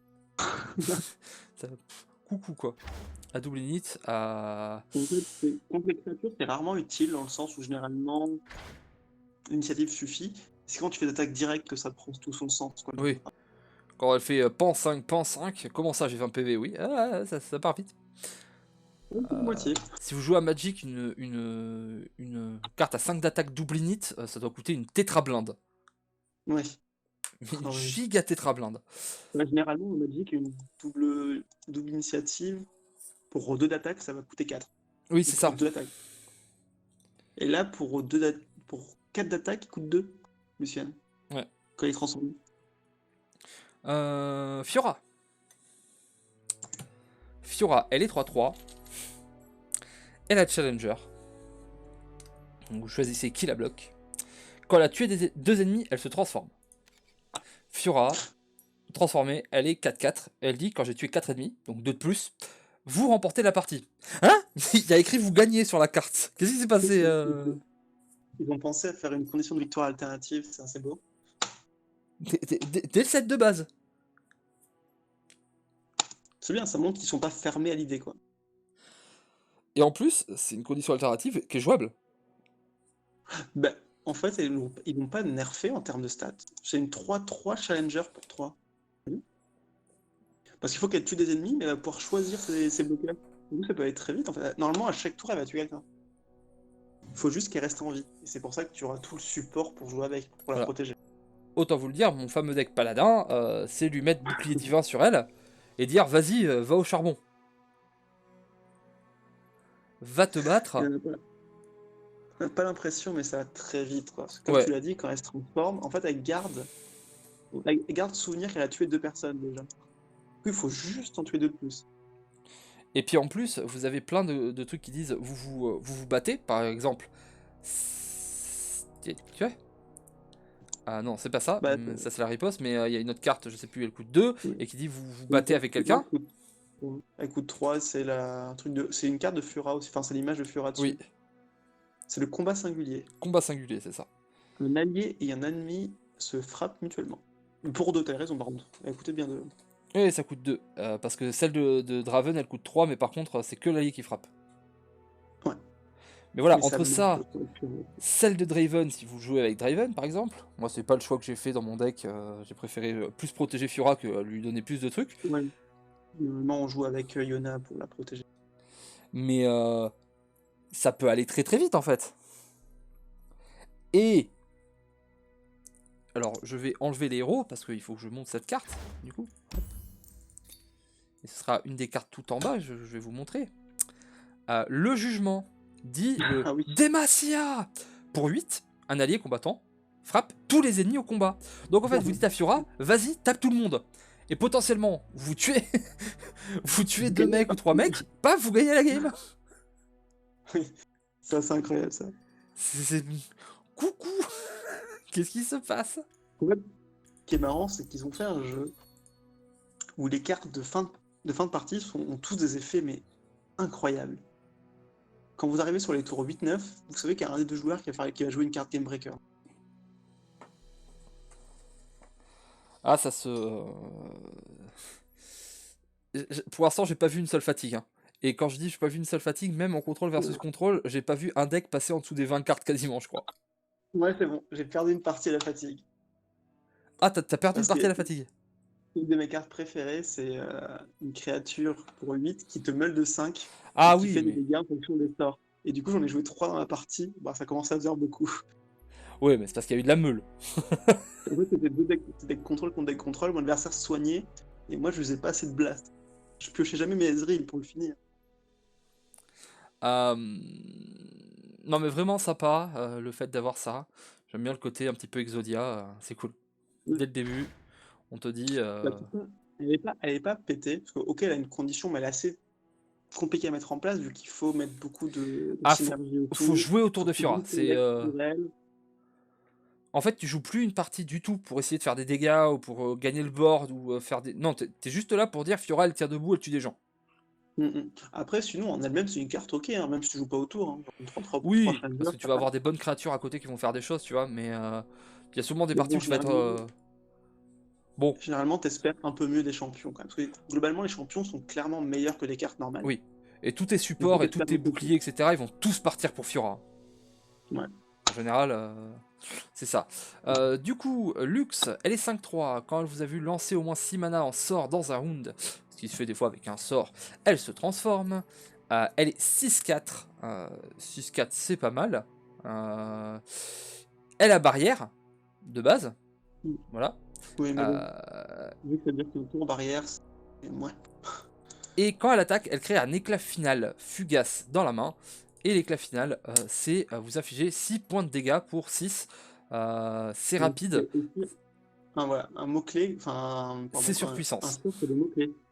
Oui, il y a des C'est mots-clés ça. sur les spells. On a attendu combien de temps avant de voir vol de vie sur un spell?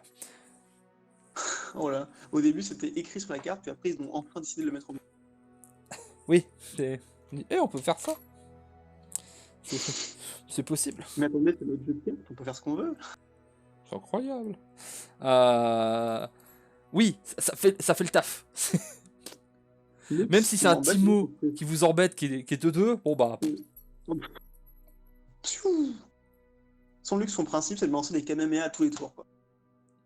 Oui. Et c'est quand elle attaque, ce qui est moins fort que si c'était frappe. Ouais, Mais c'est après, ça. voilà, ça finit bien la Non. game. On va pas se le Mais cacher. c'est moins fort, oui et non. Pas lui. Oui, Parce que c'est ce vrai. qui se passe, c'est qu'elle attaque, c'est-à-dire que c'est quand elle va rentrer dans la phase d'attaque. Elle n'a pas besoin de se battre. Alors Oui. que frappe, il faut que ta unité se batte. C'est-à-dire que si tu rentres dans la phase d'attaque, mais que ton unité se fait geler ou tuer, elle fera pas la frappe. Que l'attaque se fasse quand même. Genre, si ta luxe est gelée, tu peux quand même la Je, mettre je sur le l'ai, truc si, et ça ça marche. marche. Hein. Gelée, ton unité, elle frappe pas. Je crois pas que ça marche frappe. Bah si, même quand t'as 0, ça marche. T'as mis une frappe à 0, mais ça D'accord. marche. Il faut pas infliger des dégâts en fait. Frappe, c'est juste que voilà, il y a eu la frappe. Je l'ai Dans fait mes tout à l'heure souvenirs, avec. en fait, dans mes souvenirs, quand t'as zéro attaque, tu frappes pas. Ah, moi je l'ai fait tout à l'heure avec une cra. Je te jure, hein, la créa, D'accord. je l'ai mis à 0. Et Elle t'as a, frappé quand même? elle a frappé. Tu sais, c'est la créa, quand elle frappe, elle baisse les trucs dans la main. Un truc dans la main de 1. Et derrière, D'accord. il a pu la jouer pour 1 de moins. D'accord. Bah écoute, je sais pas pourquoi, moi j'avais pas l'impression là, mais on n'est pas encore forcément entièrement rodé sur toutes Ouais, les mécaniques de jeu, les nouveaux oui, jeux. c'est normal. Et puis après, peut-être que le jeu a des inconsistances aussi. Hein. Tu sais, c'est pas impossible, on est sur une bêta, c'est aussi pour voir ça. Et la Peut-être barrière à des- prismatique, pour 3, tu donnes barrière. Voilà. Ouais. Simple, facile, mais efficace. Bah, c'est le côté instantané qui le rend fort. C'est-à-dire en plein combat, vous allez pouvoir faire ça et gagner un trade. C'est ça, pour 3, meurs pas. C'est ok. Moi, je trouve ça vraiment ok. C'est- Et est-ce qu'on parle du dernier? Du coup, Lux, de manière générale, c'est ok, mais c'est pas. Enfin, moi, ça m'a pas impressionné non plus. Non, Je le non, trouve simple là, mais. c'est pas un des meilleurs. Clairement. Et le dernier, ou C'est Garant. le Garen. Le Garant, il est simple. Il est 6-6 régénération. Du coup, Mais qu'est-ce qu'il est efficace? va falloir le taper sacrément fort pour qu'il crève. Ouais. Il frappe 2 fois. Il devient 7-7 Ouh. régénération. Et par contre, début de chaque round, préparez votre attaque. Ça, j'adore. C'est-à-dire qu'à chaque round, vous pouvez taper. Alors, le round de votre adversaire commence, il joue Coucou. une carte, je t'attaque! Mais comment ça? Tu vas te calmer, Garen. Ah, Garen, il est Winmore de chez Winmore. Hein. Et en plus, vu qu'à chaque fois il se régénère, c'est qu'il peut à chaque fois se taper, mais full stat quoi. Oui. Moi, ce que j'aime bien chez Garen, si tu veux, c'est que si l'adversaire, t'es en train de le pousser un peu, avec Garen, il y a bien peu de chances qu'il revienne dans la game. Parce qu'il va pas laisser le temps. Qu'est-ce qu'il est oppressif ce champion quoi. J'attaque, j'attaque, j'attaque. Mais c'est ça, tu sais. Et c'est marrant parce que moi, ça me fait penser vraiment au Garen du buisson, quoi. Le fameux Garen du buisson. Où t'es tranquille, tu vas faire ton petit soin de soin et là Débastien. C'est. Jugement. Et du coup, sa carte, le jugement de Garen, ça coûte 8. Et ça fait un allié au combat, frappe tous les ennemis au combat. C'est ce qu'on a montré tout à l'heure. Ton tour il commence, Garen il sort du buisson, il commence à tourner quoi. Mais c'est ça, il fait son tourbillon. Il spin to win. C'est le Garen qui spin to win. Ça va tellement bien à Garen qu'on n'aurait pas pu. Et en plus, bon bah quand t'as déjà un Garen sur le terrain, ça veut dire qu'avec Garen, tu peux dire genre, allez, salut, j'ai la plus grosse zone de dégâts du jeu. Loul. Ça va bien se passer. Ça va bien se passer, ne t'inquiète pas. Tu penses que j'allais pas dire ces choses-là, ça va bien se passer. Et voilà, on a fait le tour des champions. Il y a aussi un petit truc sur Garen Ouais. que les autres ont pas, je crois. C'est qu'il a un mot. Enfin, il a une. Il est tribé en fait. Je crois que c'est le seul champion qui est tribé. Oui, il a élite. Il fait qu'il va avoir de la synergie avec la plupart des unités d'Demacia. Oui, qui font plein de trucs avec les élites. Mais ce qui est intéressant, c'est qu'ils nous montrent que oui, les champions, ils peuvent être tribés. Ouais. Et je crois que c'est le seul. Là, je vérifie rapidement. En effet, c'est le seul champion qui est tribé du jeu. C'est le seul. Donc ça veut dire que peut-être à l'avenir, il y en aura d'autres. Ok. Maintenant, du coup, il y a 4, 8, 24 champions. Ouais. Je, Les je calculs te, sont bons. je te propose, pour terminer cette vidéo, on dit les 3 qui nous impressionnent le moins, nous ont le moins plu, surtout ceux qu'on a vus, testés, tout ça, et les 3 Ouais. qu'on préfère. Ok, alors attends, je repasse vite fait Euh, pour voir les 3 moins. 2. Ok, j'ai mes 3. Ok. Mais écoute, je commence sur les moins et tu commenceras sur les plus. Allez, Alors, vas-y. moi, dans les moins, ce qui est sûr, mais sûr, évident, il y a Kalista. Ouais, Parce que bon, voilà, Kalista, pas ouf. Il y a sûr Lux, que je trouve ouais. un peu en dessous. Et derrière, c'est pour le troisième où ça commence à être dur, parce que Vladimir, j'ai pas réussi des trucs avec, mais j'avoue que tu m'as convaincu, parce que c'est vrai que ça a l'air beaucoup plus malin de le faire dans ce sens-là. Moi, je te promets, je te montrerai le deck. Il est incroyable. En fait, Vladimir, quand il arrive dans ton deck, vu que ton deck est construit autour, il t'instant win. Je peux définitivement pas dire Heimerdinger, parce que Padge a jamais dans nos cœurs. Vraiment, je vais dire Elise. Et c'est pas parce que j'ai des trucs, vraiment. Mais après, c'est peut-être que les gens qui jouaient Elise jouaient des mauvais decks avec. Mais à chaque fois que j'avais Elise en face, je me disais, En fait, je vais casser des culs. moi, je la trouve pas mauvaise dans le sens où rien qu'en elle-même, elle est trop forte. En fait, elle a 2-3 pour 2 qui t'invoque des araignées et elle est redoutable. Genre, de base, elle est statée genre, de manière forte. Ouais, mais je trouve qu'après, tu vois, elle est pas game breaker, elle va pas faire des trucs. Je trouve vraiment que ces Ouais, araignées sont pas ouf. Après, je sais pas, c'est peut-être que les decks que j'ai joués aussi, où je mettais beaucoup de Elle est vraiment clean. game breaker quand elle flip. Quand elle se flip, elle te fait gagner très rapidement parce que toutes tes araignées vont avoir des mots-clés. Ouais, mais je l'ai jamais vu se flipper avec un bon board. Mais après, c'est peut-être que tous les decks que j'ai joués, j'ai quand même souvent mis des trucs qui géraient des boards, qui claquaient Oui. des culs, Et etc. puis, Donc peut-être que c'est cette vision-là qui qui me. contrôle avec des AOE, forcément, elle va galérer vu que son principe, c'est de swarmer le board. Oui, Par contre, mais je le dis totalement. Voilà, j'ai pas testé avec tous les decks possibles, donc j'ai fait des trucs qui me plaisaient et forcément il y avait beaucoup de gestion. J'aime beaucoup gérer les trucs sur le terrain, donc il y a peut-être de ça qui joue, tu vois.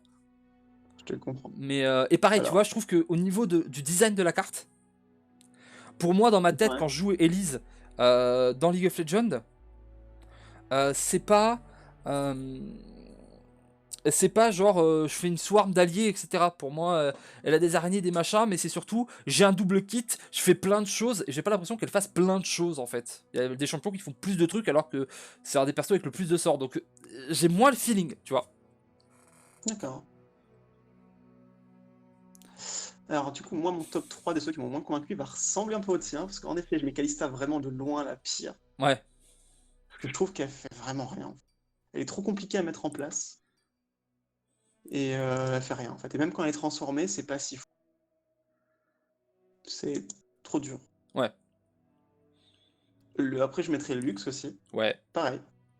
Lux, elle est sympa, mais le fait que son sort soit fugace, ça la rend trop compliquée à mettre en place, hein. C'est un sort fugace qui coûte cher. Ouais. Et tu peux pas, genre, ça se voit même avec Ezreal, son sort fugace, il coûte 2, tu galères à le jouer. Oui. Alors tu dis sur un sort à 6. En fait, c'est exactement ce que j'allais dire. Il y a toujours le feeling Lux is kind of bad Ezreal. Ouais. En fait, voilà, forcément, les champions, tu vas les comparer entre eux et tu vas dire, mais pourquoi je jouerais ça quand j'en ai un autre à côté qui est incroyable? Alors après, il y a le côté faction, forcément, qui peut te limiter au niveau de ton deck. Ah, mais là, pour le coup, les deux, ils sont dans la. Ah non, ils sont pas dans la même. Ouais, même, non, parce qu'Ezreal, il est à Piltover. Et les Piltover, c'est vrai. Et le troisième que je mettrais, moi, ça serait plutôt Darius, en fait. Darius. Mhm. Parce que Darius, ce qui me dérange, c'est que je trouve qu'il coûte cher et il est trop monocentré, en fait, sur ce qu'il fait, quoi. C'est juste mettre une patate, et quand il se transforme, il garde ses 5 points de vie. Et 5 points de vie pour une unité au tour 6, très peu. On Très sent que peu. toi, t'es pas un joueur d'aggro. Non, moi, je suis un joueur de combo, contrôle, midrange. Je suis pas. Moi, souvent, et quand je l'ai vu, et quand je regardais les streams avant, etc., il se fait sentir. Hein. Quand il vient, il se fait sentir. Hein.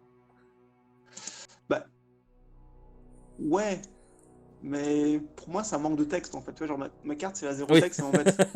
Ça t'embête, je comprends très bien. Je comprends très Là, bien. sur Python, y a rien, il manque de texte. Tu vois, encore Tryndamere, il y a des petits mots-clés, il y a des trucs, quoi. Garen, il y a des trucs, tu vois, mais lui, c'est marrant, hein, parce que genre, quasiment, à part Karim qui est là, mais toute la ligne du bas, c'est les champions les plus forts, enfin, au niveau des stats, au niveau du coup, c'est genre les plus gros champions, et genre, on leur a enlevé le texte, du coup. C'est juste des cognos, avec des épées, ou des haches. Donne-moi ta paix. Oui, c'est Ok. sûr que là, si tu prends les 4 du bas, là, du coup, Darius, Garen et Karim et Tryndamere, leur but, c'est ils arrivent, ils tapent. Hein. Ah oui, c'est Tu voilà. regardes, il y en a 3 sur les 4 qui sont surpuissants. C'est coucou. Et l'autre, il attaque 2 fois, donc bon. Ok. Du coup, Et les sinon, mieux, et je pense que pour les mieux, c'est plus dur. Parce qu'il y en a beaucoup de très en bien, fait, en fait. c'est ça. En fait, il y a très peu de moyens. Oui, Et ils sont tous forts. Et vu que tu vas leur faire des decks adaptés à chaque fois, bah, ils vont être très très forts dans leur situation. en vrai, à part ceux dont on a parlé là, je pense qu'ils sont. En plus, toi, tu trouves Elise vachement forte. Moi, je trouve que Darius, tu vois, même sur. À part Kalista et Lux, où on est d'accord. On n'est pas Les d'accord autres, sur c'est la plus troisième, on compliqué. trouve l'autre, on aime bien l'autre. Et ça veut quand même dire que tous les champions, ils sont corrects, quoi. Ouais, en vrai, j'aurais pu mettre Fiora aussi dans les champions que je trouve pas très fort parce qu'elle est quand même compliquée à mettre en place, en vrai. Ouais. Ça va dépendre des matchs. Ouais. Je pourrais être Toi, d'accord. il Je te la dit mettrais pas à actuellement, 3 en bas, mais. C'est peut-être dur. sinon, les 3 meilleurs, je mettrais en meilleur celui qui m'impressionne le plus et à chaque fois que je le joue dans un deck, je le trouve méga fort, c'est Ezreal, vraiment. Ouais. Ezreal, ok, il est très mauvais en début de partie parce qu'une 1-3 qui tape direct pour 3, c'est pas bon. Mais une fois qu'il est retourné, il tue en fait. Genre, mais vraiment, il tue très très vite. Et en fin de partie, ces petits tirs mystiques qu'il va te donner dans ta main, Ah, ça elles termine. Hein. permettent de gérer le board. Et ça peut les têtes surtout, quoi. Un blast pour 2 qui fait 2 sur une créature ou la tête. Très très bon. Du coup, très bonne carte de base, très bon effet, Game Breaker quand il se transforme, et pas si dur à transformer, moi je trouve quand même. Non, c'est pas si dur, c'est juste que tu vas mettre du temps. Tu faut pas t'espérer qu'il soit transformé T3, quoi. Oh bah oui, non, bien sûr. Bah, Ezreal, c'est une carte de deck combo contrôle en Oui, fait. c'est ça. Vous Il allez coûte poser le 3, mais en T1, réalité, t'es là pour gagner au T8 ou T9. Hein. oui. En fait, quand vous allez poser T3, c'est juste pour poker un peu, mettre des petits dégâts par-ci par-là, un par un. Et bien souvent, celui qui tue, c'est le deuxième. C'est ça. Ou le premier qui reste toute la partie. C'est ça. Voilà. Sinon, en deuxième carte, je mettrais Thresh, que Mhm. je trouve incroyablement fort. Le fait qu'il est challenger, du coup, il va pouvoir cibler cet adversaire. Du coup, il va tuer des cartes problématiques et va vite se retourner. Mhm. Vu qu'à chaque fois, vous allez. En plus, Thresh, elle est dans un deck contrôle, du coup, tuer 3 créatures, ça va être très facile. Et le fait de pouvoir invoquer un champion de votre deck, mais c'est incroyable. En fait, Thresh aussi, ce que j'aime bien, c'est que c'est un des rares champions qui va faire que dans ton deck building, tu vas jouer pas 2 champions en x3, mais potentiellement genre Thresh en x3 et les autres champions en x1 ou en x2. Pour te Mhm. laisser de la flexibilité. Parce que des fois, ton Thresh, tu vas aller chercher Tryndamere ou Anivia, et Karim, Karma, en fonction de comment tu as fait ton deck. En fonction de si tu as envie de pousser, de faire de la value. Mhm. Vraiment très très bon. Avec des bonnes stats. Un effet qui permet de se régénérer. Parfait. Et sinon, en troisième, c'est Katarina que je vais mettre, Mhm. mais pour le potentiel. Je pense qu'elle est pas encore exploitée, mais une fois qu'elle sera bien exploitée, elle sera incroyable. Si elle Ok. reste en l'état, pour moi, c'est une carte extrêmement puissante. Pouvoir attaquer, genre potentiellement, tu peux attaquer 3 fois dans un tour, t'imagines? Si t'as 8 de mana, genre tu tapes avec elle, elle remonte dans ta main, tu la rejoues, tu retapes, tu la rejoues, tu retapes. J'ai l'impression que c'est compliqué, mais c'est vrai que le potentiel est assez fou. Juste pour ce côté potentiel, une fois que les gens sauront jouer, je la mets comme Mm. bon héros. Mais pas Ok. dans les meilleurs, mais à garder à l'œil. Ok. Du coup, en top 3, je vais être d'accord avec toi sur Ezreal. T'as totalement Ouais. raison, mitrailleuse. Moi, je l'ai joué dans 2 decks différents. Je suis sûr que t'as fait encore une version différente. Je pourrais pas mettre Timo parce que malgré tout, ça reste une 1-1 et c'est ultra truc. Alors que Extrêmement j'adore le fragile. deck, mais je trouve que c'est un très bon héros de support. Mais c'est Ezreal qui est là et qui dit coucou. En fait, je suis là et je vais te casser ta gueule, quoi. C'est Ouais, et le problème de vraiment. Timo, c'est qu'elle il y a le côté aléatoire, quoi. Tu peux mettre plein de champignons, et des fois ils vont pas tomber, t'auras les boules. C'est ça. Mais je trouve que Que par les exemple, les briques, deux, une ils fois vont qu'il très est là, bien tu ensemble. sais qu'il va tuer. Je trouve que les deux, ils sont incroyables ensemble. Parce que tu peux gratter, tu fais plein de sorts qui coûtent 1 pour Aise, et puis en plus, tu vas mettre plein de dégâts, c'est cool. Euh, donc ouais. Ensuite, je pense que Jinx a sa place. Jinx, totalement. Parce que c'est Jinx, vraiment l'ultime héros d'aggro. Ça fait piocher, son effet est ultra fort. Ça frappe rapide, ça se fait facilement comme effet. Ça se fait vraiment facilement. C'est des fois, tu la poses, elle se tourne, hein. oui, c'est ça. Genre, tu vas la poser, et bah, ta main sera vide, du coup, bah, elle va se transformer. Et Et du coup, le défaut d'après, tu vas pouvoir commencer à mettre des roquettes. plus les agros deviennent débiles, plus ça deviendra fort. Et puis plus t'auras des cartes. Et ils en ont déjà mis, donc j'imagine qu'ils en mettront d'autres. Mais plus il y Ouais. aura des cartes La qui première sortiront, qui roquette. auront des combos avec le discard, plus ce sera fort. Donc vraiment, moi, Jinx, voilà, un gros like. Et ensuite, dans les gros, je vais dire Train d'Amer. Parce que oui, il Ouais. coûte 8, mais en même temps, il finit les games. Moi, j'ai pas vu une game où il y a un mec qui a posé Train d'Amer, la game elle s'est pas finie très très vite dans un sens ou dans l'autre, hein. Bon, en vrai, ça dépend de ton deck, mais vu que j'ai joué beaucoup de decks contrôle, ça m'est arrivé de gérer 2 Tryndamere de suite sans trop galérer. Ah, je sais pas, moi j'ai souvent... En fait, à partir du moment où tu commences à jouer des decks comme les îles obscures, où t'as des néants distordus là, qui vont tuer tout le board, ou des Pantémors, ça va. Après, moi je joue Train d'Amer dans un Île Obscure Freylord. Ouais. Genre, Oui, tu mais ton but, vois... ça va être de l'invoquer en trichant avec donc, le sort à 12. Du coup, c'est pareil, ouais, quand t'as un Tryndamere gratuit, c'est très mais, fort, quoi. mais c'est ça, Donc, tu moi, il vois... arrive sur 13. Et pareil, tu vois, s'il arrive sur Thresh, c'est qu'en fait, je pense que dans le jeu, dès que tu vas avoir des trucs qui vont te permettre d'un peu cheater la manière Ouais. d'invoquer et pas payer 8, parce que tu vas vouloir C'est avoir sur le terrain le héros qui est le plus Tryndamere fort. devient débile. Voilà, parce que c'est celui qui coûte le plus cher aussi, donc c'est pas le plus fort en tant que carte, mais qui est le plus fort si tu enlèves le coup et que tu mets et que tu dis que toutes les cartes elles coûtent 0, bah c'est Tryndamere en fait. Ouais. Du coup, Ouais, je suis voilà. d'accord. Et c'est un vrai bon T8. C'est vraiment ce que tu veux d'un gros tour dans un jeu. Il arrive, il fait ses trucs, il est solide, il est Non. dur à crever. C'est pas un bon T8. Dans le sens où si tu regardes les créatures alliées, les T8, ils vont te sortir des effets cassés. Mais c'est juste que Tryndamere, sur le long terme, il va te faire gagner. C'est pas quand il arrive qu'il te fait gagner. C'est dans les 2-3 tours d'après. Ouais, Parce enfin, qu'il va être ingérable et forcément l'adversaire mais ça fait, finira par mourir. ça fait partie de son effet, parce qu'en vrai, même si tu lui fais un Pantémort, bah t'as le deuxième qui revient. Tu sais, c'est Ouais. Kern, sauf que, sauf que son fils, il est vachement plus vénère que lui. Tu sais, ça compte dans les stats, vu que, quoi qu'il arrive, actuellement, dans le jeu, il n'y a pas de retiré du jeu. Donc, quoi qu'il arrive, Tryndamere, c'est une 8-4 sur puissance, et une Ouais. 9-9 sur puissance. En fait, il y a plusieurs factions. Ça dépend de ce que tu joues comme faction après. Mais il y a plusieurs factions qui vont. Oula, excuse-moi. Il y a plusieurs factions qui vont avoir des façons de le gérer facilement. Par exemple, en Yona, tu vas pouvoir le remonter en main. Du coup, si t'as payé 8 et que l'adversaire pour 4 et te le remonte en main, ça te fait mal quand même. Ah oui, ça te fait mal, mais bon, c'est Si aussi à c'est toi. gelé, bah, il apprécie. Tu vois, genre Tryndamere, c'est Ah, la mais personne qui aime le moins le gel au jeu, quoi. heureusement qu'il y a des counterplay, parce que Par sinon, contre, bah voilà, tu poses, t'as par contre, gagné. ce qui est amusant, c'est que le mec, il vient justement des régions gelées et il kiffe pas le gel, hein. Oui, En même temps, on lui avait dit de mettre un pull, regarde-moi comment il se balade. C'est ça, le mec, t'inquiète, moi j'ai ma rage, Je veux dire, j'ai pas faim.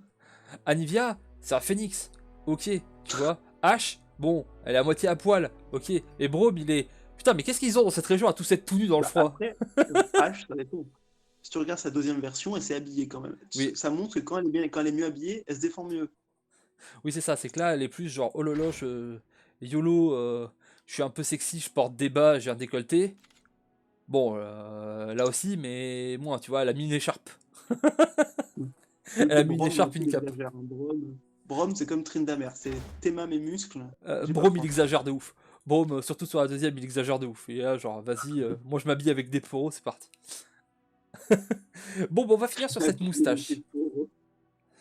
Euh, J'espère que ça vous aura plu. Maintenant que vous savez qui est le meilleur personnage de League of Legends, c'est Ezreal. Vu qu'on est d'accord, ça marche comme ça, non? C'est ça. Clairement, nous sommes des professionnels. Nous sommes des professionnels, trust in us. J'espère que ça vous aura plu. Est-ce qu'on va faire d'autres contenus sur le jeu dans le futur, Trek? Bah écoute, Parce que je sais pas pour toi, mais moi j'espère. j'ai vraiment envie de le casser ce jeu. Ah, j'ai envie. J'ai envie d'y jouer. Moi, j'adore les jeux de cartes. Et là, je vois du potentiel et j'ai envie de tester. Après, ça va dépendre de ce qu'ils vont en faire, en fait. Mais j'ai quand même bien confiance en Riot pour pouvoir mettre des compétitions autour. Bah tu vois, je vais pas te forcer à regarder la vidéo de 1 heure qu'on a fait hier avec Den, mais ce que je disais c'est que ils l'ont annoncé, c'est pas un jeu de cartes, on est sur un truc mobile, enfin on est sur un truc digital, donc et c'était clairement une attaque à Blizzard, hein, on va pas se le cacher. Ouais. Nous s'il y a un problème avec une carte, elle sera changée en 48 heures. Ça nous dérange pas de mettre 3 patchs dans la semaine en fait. Ouais. Ah, Et Riot, à ce niveau-là, ils l'ont montré avec TFT. ouais, Toutes les semaines, ils font un patch. du coup je pense que à mon avis c'est ce qu'a besoin aujourd'hui un jeu de cartes de nouvelle génération. Tu Qu'il y a vois, un suivi autour et que rapidement, tu puisses corriger les problèmes. voilà, et que les joueurs en fait ils aient des nouvelles, des nouvelles énigmes à remplir toutes les semaines.